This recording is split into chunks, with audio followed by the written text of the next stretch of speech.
We have a new system. I commented on it yesterday. In order to try to remember both the microphone and the Zoom.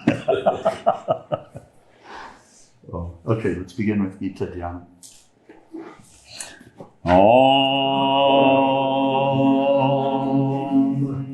O Bhagavad Gita, by which Arjuna was illumined by Lord Krishna himself, and which was composed of 18 chapters within the Mahabharata by the ancient sage Vyasa.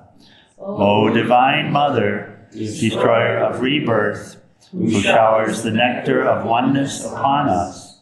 O Bhagavad Gita, my affectionate mother, on thee I meditate. All the Upanishads are the cows. The milker is the cowherd boy Krishna. Arjuna is the calf. People of purified intellect are the drinkers. The milk is the supreme nectar of the Gita. My salutations to the Lord, is the source of supreme bliss, whose grace makes the mute eloquent and the crippled cross mountains. Hari Om Tat Sat.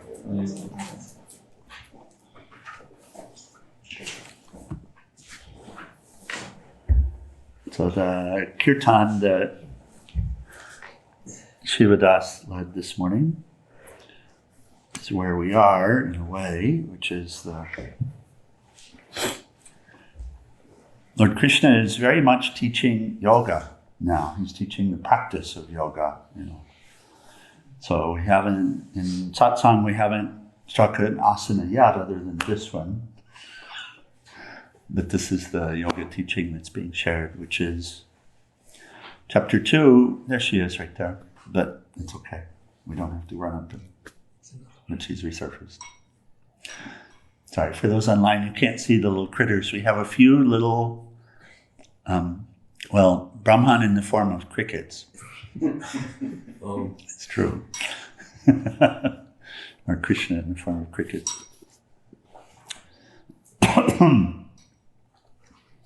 And this chapter is this great renunciation. The great renunciation. We were, yesterday we were chanting, we were at Village Studio, Village Yoga. Lovely center, really nice center. And Sangeeta, for her closing mantra, she was chanting Mahamrityunjaya mantra, Om Triambakam. And she asked the question, what does it mean? She asked of Swami. So Swami said, moksha, freedom. And the highest freedom is freedom from oneself. Freedom from oneself. The bondage is to an idea. Yes. To a notion. And that notion is this feeling of separation. So the renunciation, this yoga of renunciation, is speaking of this. So here's where we were. The last two shlokas from yesterday were 12 and 13 in chapter 5, this yoga of renunciation. By steadily letting go of the fruits of their actions, yogis attain peace, which we had a good discussion yesterday, right? So it doesn't mean letting go of the actions, and it doesn't mean letting go of the underlying intent related to the actions. It doesn't mean that at all. And also we had this discussion, it doesn't mean that we don't care about the results.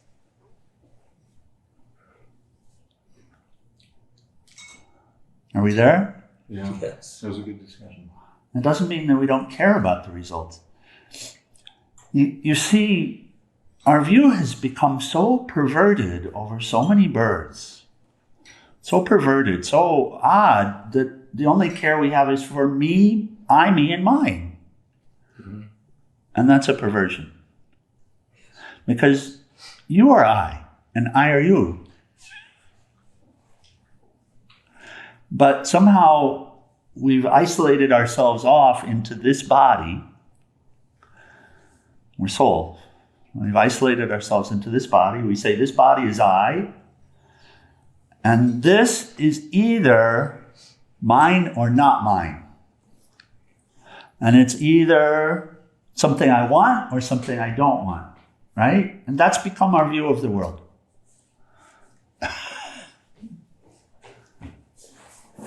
And so with that view,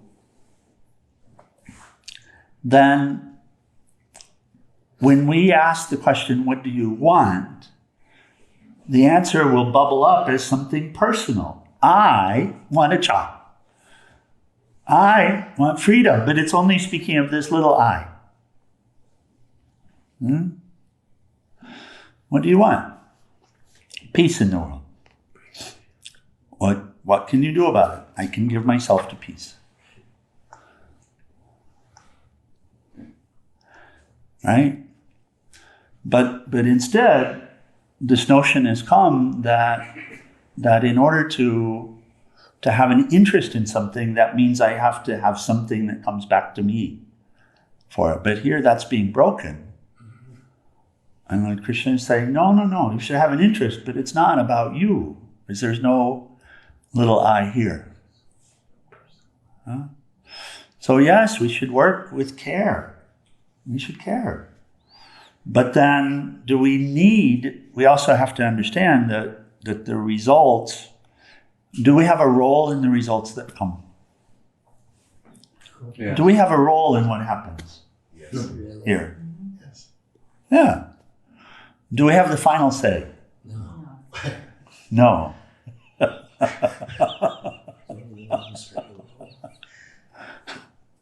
But we have a role. How much of a role is it? Not much. Quite a bit. Quite a bit. Quite a bit.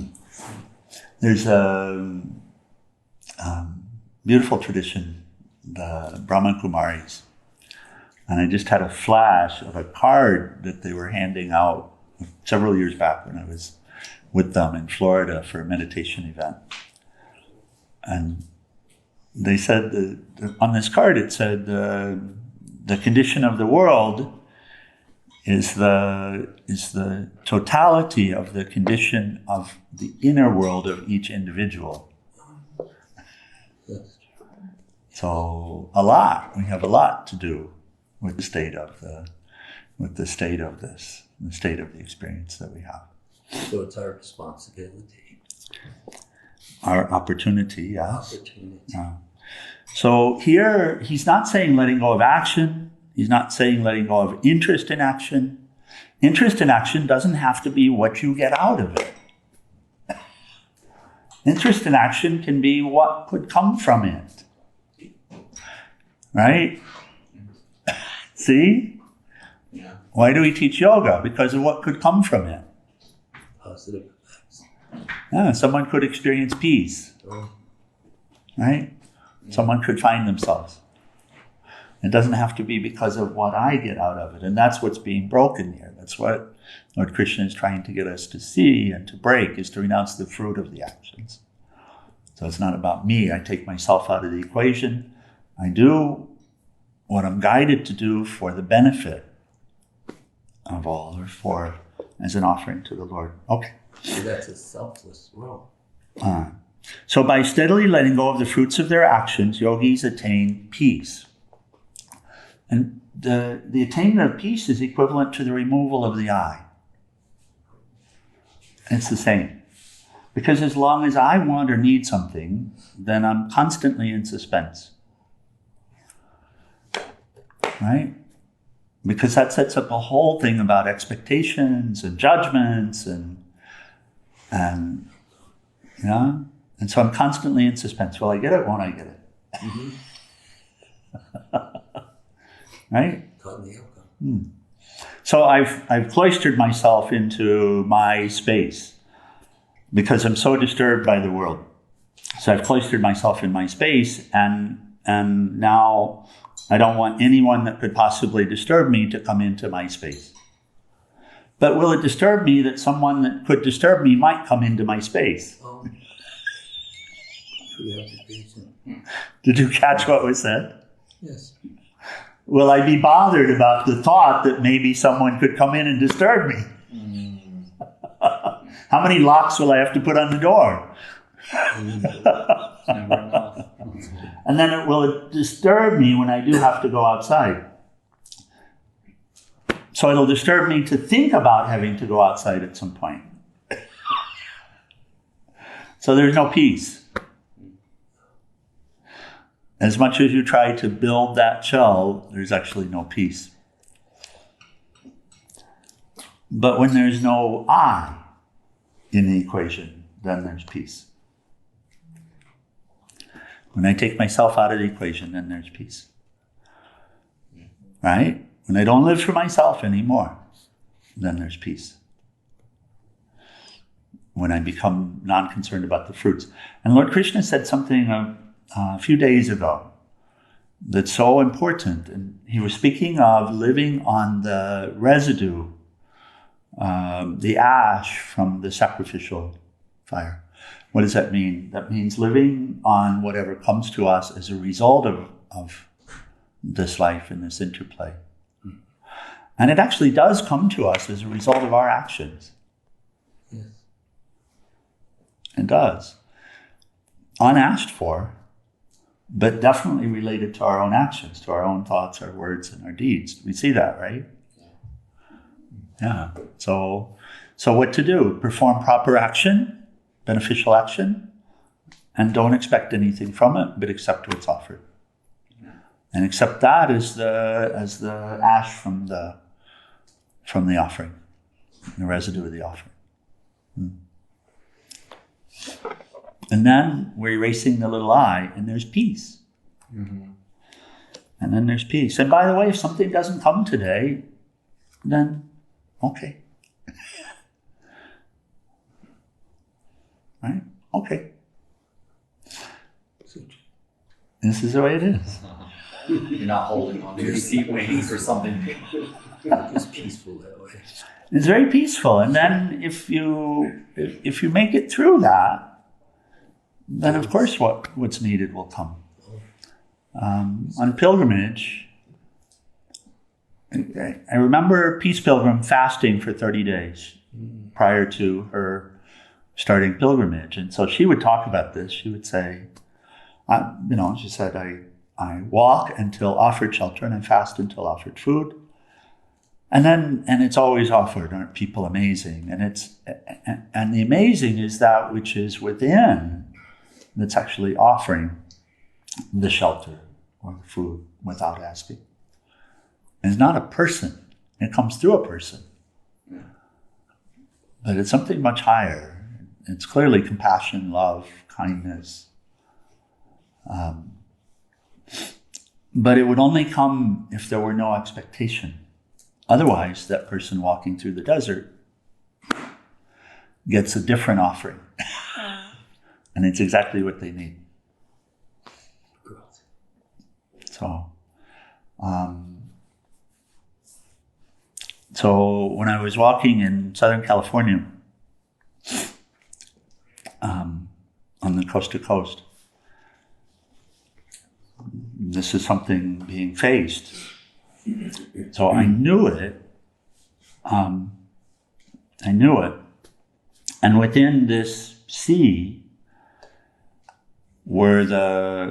from time to time was something that would arise, I'm hungry or I need, but whenever I would hear it, I would just turn it and focus back on being present, chanting the mantra, and getting back to the routine that I had in terms of service, which is how I would greet everyone and talking with everybody, the grass, the birds, the trees, the leaves, the sun, the star, the moon.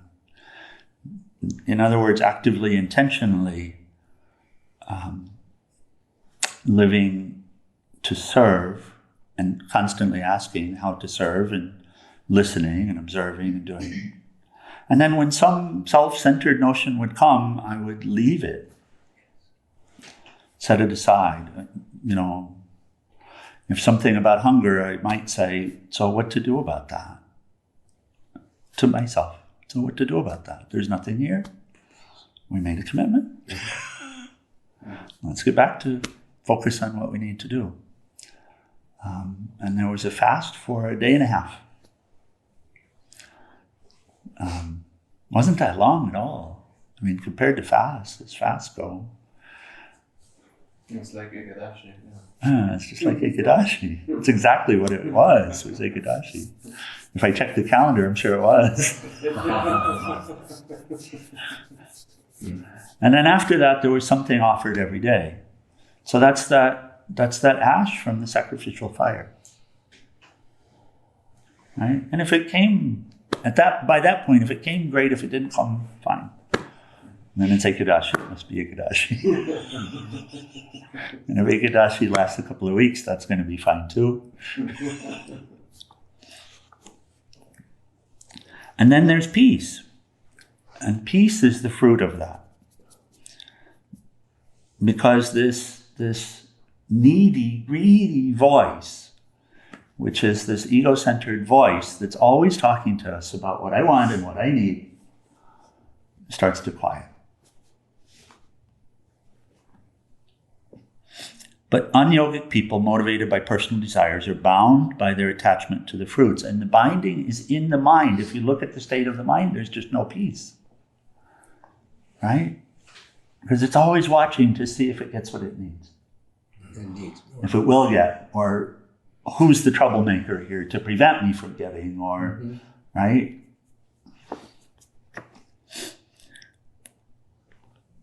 Because somehow, very subtly, I, meaning this body, this little person, this emotional being, had been placed first.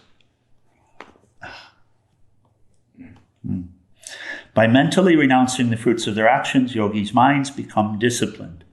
And what I share with you from pilgrimage is a process of disciplining the mind. Right? And finally, the mind becomes disciplined.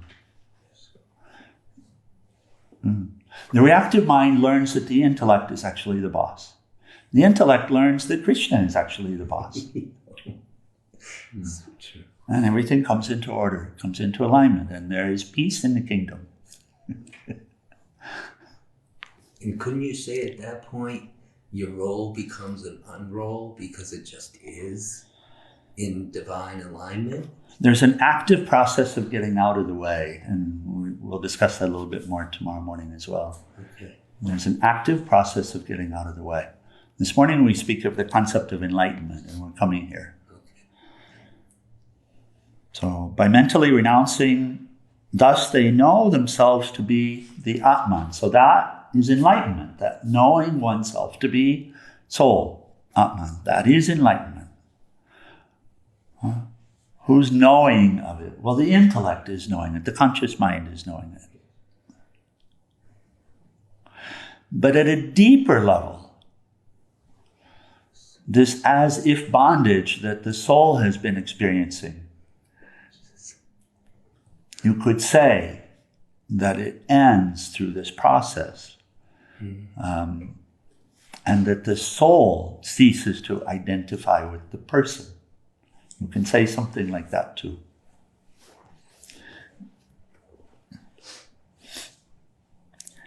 They know that they are not the doers who act or cause to act. God, the indweller, does not directly create forces that move in the world or anything that happens here, nor is God in any way affected by them. Nature, Prakriti, does all this. This is 14. So God, the indweller, and the indweller is added by Swami Satchidananda to help us to grasp what's being shared. So there are aspects of God, there are aspects of the Absolute. There's the inside and the outside. Inside is the center, peace, silence, potential. Outside is Prakriti, nature. Nature, yeah. Expression. So whose body is this? Nature. It's God's. It's God's body. Yeah. Huh, okay. But is there something in the center of this body? Is there an I in the center of this body? The true self, the soul. Is there an I in the center of it? Is there an I experiencing all of this? Yes. Oh. So the I is the indweller. Because the I is in the middle of everything, isn't it? Yes. Even in ego, even in our ego torture, Yeah. the I is in the center of everything, isn't it? Yes. Mataji? Yeah, the I is in the center of everything. So the I is in the center, That's the indweller. It's not the thoughts, it's not the desires, it's not any of the show whatsoever. It's pure, unalloyed, eternal, absolute, omniscient, everywhere. So the I is always here. The I is the indweller. The I, whose I is it? God's I. So God, the indweller, is not directly creating forces that move in the world or anything that happens here, nor is God in any way affected by them. Nature, prakriti, the body, does all of this through its natures. God, who is omnipresent, 15, God who is omnipresent does not measure anyone's virtues or vices. Because inner wisdom is veiled in ignorance, people therefore are misled and err. How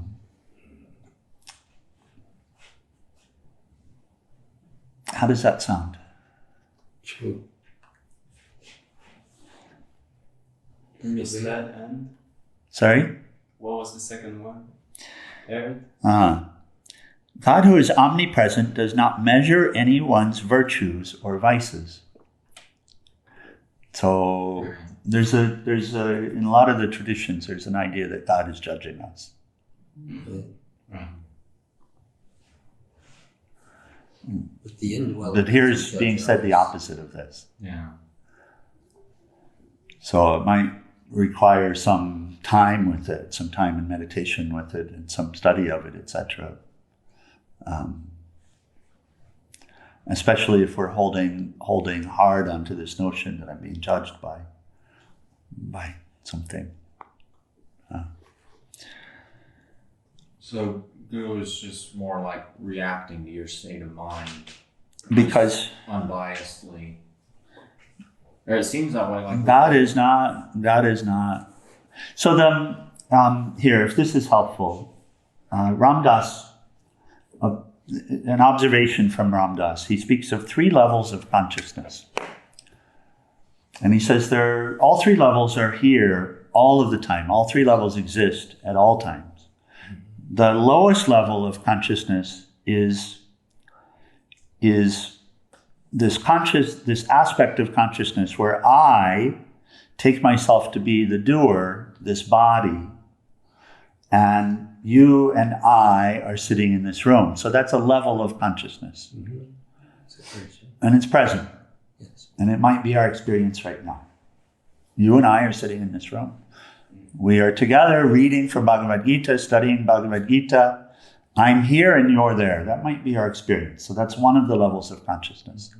The second level of consciousness is a level where we observe this body, these thoughts, all of these actions, but recognizing that it's not me, recognizing that it's not I. So he said, this has been my experience ever since the stroke.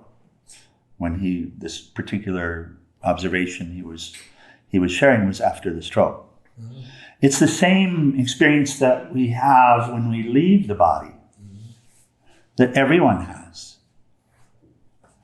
When we quote unquote leave the body. If you study near-death experiences, you see this is the common experience. Common, everyone has it. Yes.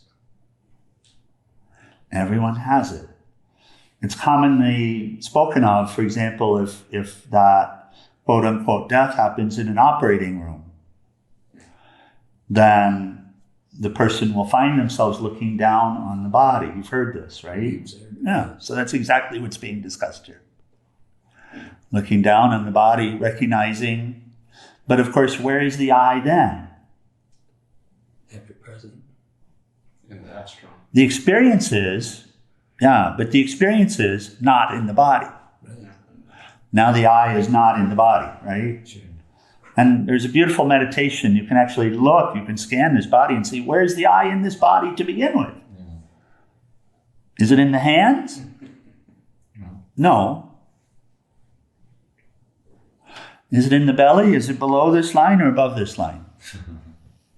I'm serious. Is it below this line? Where's this I now? It feels above this line. It feels above this line. Does it feel in the head or does it feel in the heart? So sometimes our experience will be more heart-centered. The I will be more heart-centered. But it's also mystical. Where is the I in here? People would say the brain, but it's not. That's not exactly it. That's not actually it.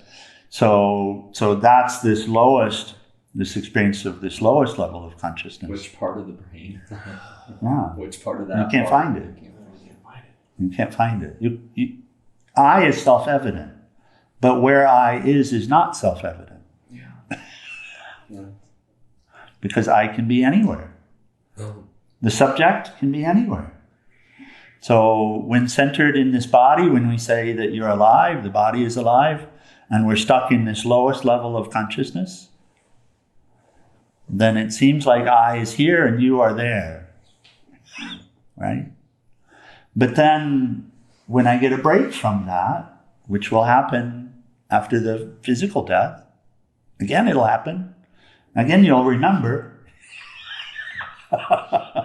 Because experientially you'll see, I'm not the body, right? So that's the second level of consciousness.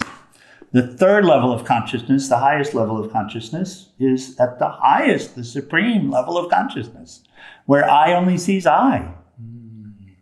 Where consciousness only sees itself, where God only sees God. And do you suppose at that level of consciousness, something happening here in this dream is disturbing? You think it's upsetting?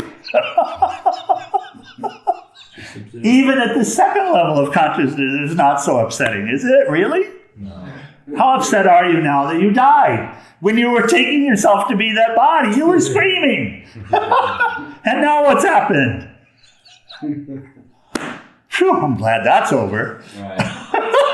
That's what they all say too. They were mad they came back. What? Most of them say they were mad to come back. Yeah, I don't want to do that I again. don't do that again.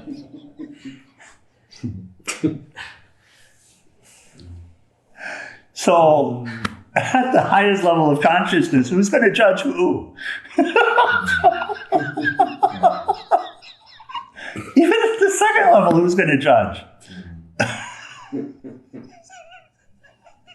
You're going to say to the person that pulled the trigger, thank you. I was all caught up. They said it was true. It's true. I forgot. But it's so much lighter now. Thank you so much.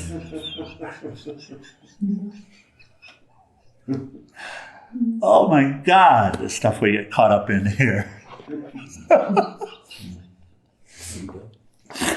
So with that perspective, God, who is omnipresent, does not measure anyone's virtues or vices. Is that resonating? Yeah. Of course not. So what's the problem then? So in this lowest level of consciousness, I seem to have a big problem. And these people out here, they're terrible. They're acting terribly, they're making my life miserable. So what's the problem? The problem is because inner wisdom is veiled in ignorance, because this higher level of consciousness is veiled in ignorance. That's what's happened. Mm-hmm. Because of that, people therefore are misled and err. Miserable. Who are we misled by? Ourselves. By ourselves. By the ego sense, by this notion. But it's not its fault even. It's very mysterious in that way. But we do have a choice. Okay, one more. When you know who you are enlightened. Beautiful, straightforward speech. Right? We talk about what is enlightenment. It's just one thing. When you know who you are enlightened. In that self-realization, the darkness of ignorance disappears in the light of true knowledge that shines like the sun, revealing the Supreme. So we supposedly live in an enlightened society, but nobody knows who they are. So enlightenment just means this. From a spiritual standpoint, it just means this. Om Namah Shivaya. It just means knowing who you are. Huh? So,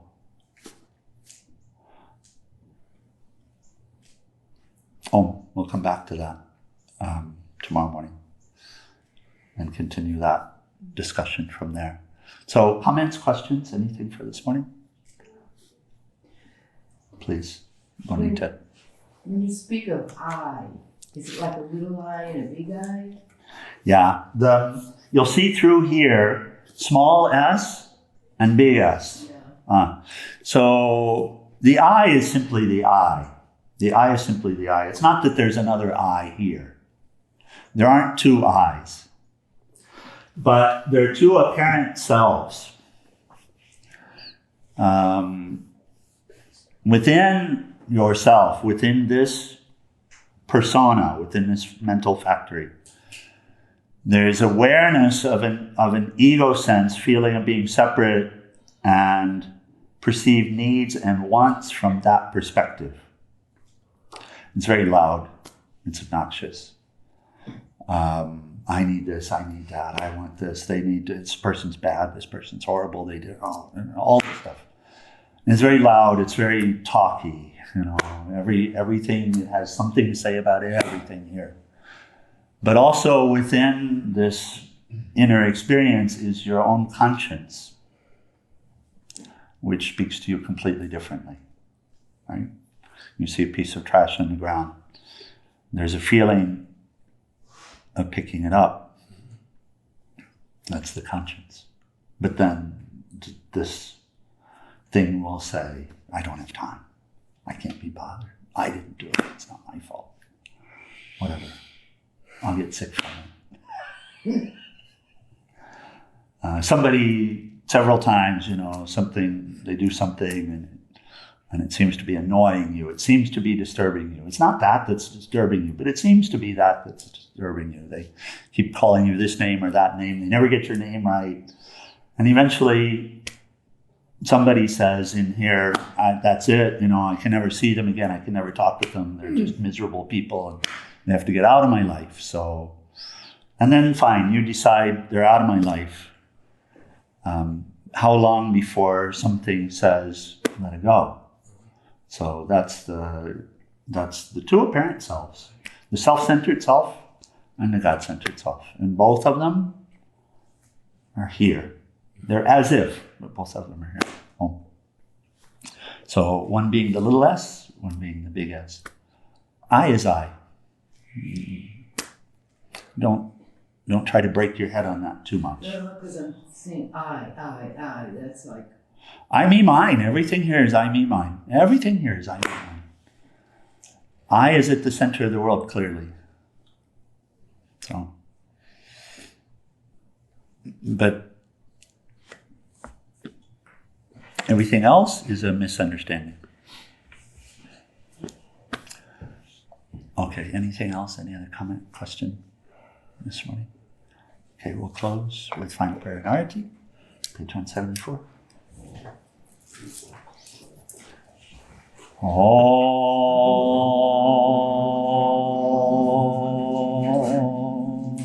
Mataji. As soon as we close, that book, that householder book, is for Kalyani, and she's going to be leaving here in about 10 minutes. So she'll be leaving shortly after satsang. So after we close, if you'd please get that for her. Okay, thank you. Gopala must know. Oh, you gave all of them to Gopala? Yes, I left it on the table in the library. Oh, okay, it's out here, so we'll get it. We'll get it. Okay. Do you have it? Advice to householders? Yeah, I have. Oh, cool. Yeah. Very good. Oh, okay then. It's done. Jai Ma. Om Om Trayambakam Yajamahe Sugandim Pushtivardanam Orvai Rukameva Vandanan Mrityur Mokshiyamamritata Om Trayambakam Yajamahe Sugandim Pushtivardanam Orvai Rukameva Vandanan Mrityur Mokshiyamamritata Om Trayambakam Yajamahe Sugandim Pushtivardanam Orvai Rukameva Vandanan Mrityur Mokshiyamamritata Om Sarvesham Swastir Bhavatu Sarvesham Shantir Bhavatu Sarvesham Purnam Bhavatu Sarvesham Mangalam Bhavatu Sarve Bhavantu Sukhinaha Sarve Shantu Niramaya Sarve Bhadrani Pashyantu Makashitu Bhave Asato Ma Satgamaya Tamaso Ma Jyotir Gamaya Mrityor Mahamritam Gamaya Om Purnamida Purnamidam Purnamudashate Purnasya Purnamadaya Purnameva Vasishate Om Shanti Shanti Shanti. O adorable Lord of mercy and love, salutations and prostrations unto thee. Thou art omnipresent, omnipotent, and omniscient. Thou art Satchidananda. Thou art existence, knowledge, and bliss absolute. Thou art the indweller of all beings. Grant us an understanding heart, equal vision, balanced mind, faith, devotion, and wisdom. Grant us inner spiritual strength to resist temptation and to control the mind. Free us from egoism, lust, anger, greed, hatred, and jealousy. Fill our hearts with divine virtues. Let us behold thee in all these names and forms. Let us serve thee in all these names and forms. Let us ever remember thee. Let us ever sing thy glories. Let thy name be ever on our lips. Let us abide in thee forever and ever. Humble our Sacred Shivananda Geeta. And for all the saints and sages of all traditions. Jai. Okay, let's stand for our tea.